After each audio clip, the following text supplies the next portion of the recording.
Hi friends, welcome back to నైజమంట్లండి. ఈరోజు మన రెసిపీ వచ్చేసి స్పెషల్గా చేసుకునే బగారా రైస్ అనమాట.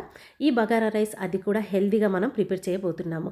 బగారా రైస్ ఏంటి, హెల్దీగా ఏంటి అని కొంచెం మీకు కన్ఫ్యూజ్ అవ్వచ్చు కదా. ఏం లేదండి, పాలకూర ఉంది కదా, మనం ఎక్కువగా పాలకూరని పప్పులు లేదంటే కర్రీస్ ప్రిపేర్ చేస్తుంటాం. ఈ పాలకూరతో గనక ఈ బగారా రైస్ ప్రిపేర్ చేసి చూడండి, కొంచెం కూడా అన్నం ముద్ద మిగిల్చకుండా మొత్తం తినేస్తారు. చాలా రుచిగా టేస్టీగా వచ్చేస్తుంది. మరి ఈ బగారా రైస్కి అయితే నేను నార్మల్ రైస్ తీసుకున్నాను. మీరు బాస్మతి రైస్తో కూడా ఇదే విధంగా మీరు ప్రిపేర్ చేసుకోవచ్చు. టేస్ట్ మాత్రం సేమ్ వస్తుందండి.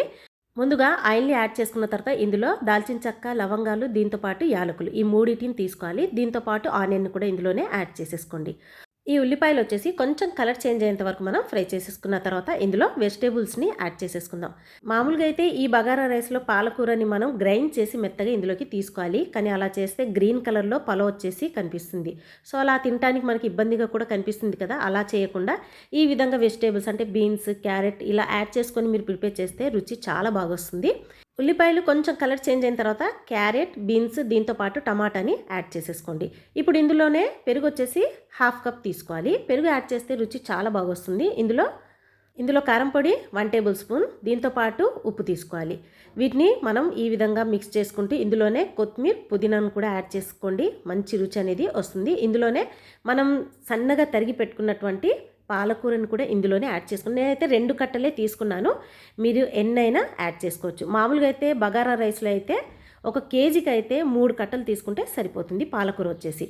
ఈ కూరగాయలన్నిటినీ లో ఫ్లేమ్ మీద పెట్టి మగ్గనివ్వాలి. ఇందులో నీళ్ళని మాత్రం అస్సలు కలపొద్దు.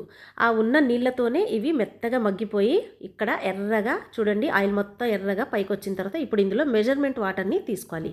ఈ మెజర్మెంట్ వాటర్ వచ్చేసి 1 కప్ రైస్కి 2 కప్ ఆఫ్ వాటర్ని నేను ఇందులోకి యాడ్ చేస్తున్నాను. ఇది పర్ఫెక్ట్ మెజర్మెంట్. మీకు పర్ఫెక్ట్గా రైస్ అనేది ఉడికిపోతుంది. ఈ బగారా రైస్లోకి మీకు కాంబినేషన్ కర్రీ కావాలనుకుంటే నేను డిస్క్రిప్షన్లో లింక్ ఇస్తాను. మీరు మాత్రం తప్పకుండా వాచ్ చేయండి. ఆ వెజ్ కర్రీ వచ్చేసి మీకు వెజ్ బిర్యానీ, పలావ్లో ఎందులోకైనా సెట్ అయిపోయే వెజ్ కర్రీ అనమాట. చాలా రుచిగా ఉంటుంది. ఆ కర్రీతో కనుక ఈ బగారా రైస్ని మీరు ప్రిపేర్ చేస్తే వాటర్ మొత్తం చక్కగా మనకి బాయిల్ అయిపోయిన తర్వాత ఇందులో రైస్ని యాడ్ చేసేసుకోవాలి. రైస్ని యాడ్ చేసిన తర్వాత హై ఫ్లేమ్ మీద పెట్టేయండి. తర్వాత ఈ వాటర్ మొత్తం మనకి అబ్జర్వ్ అయిపోయిన తర్వాత లో ఫ్లేమ్ మీద అడ్జస్ట్ చేసేసి పైన ఏదైనా బరువు ఉన్నది పెట్టేసామనుకోండి, మనకి పర్ఫెక్ట్గా బగారా రైస్ అనేది ప్రిపేర్ అయిపోతుంది.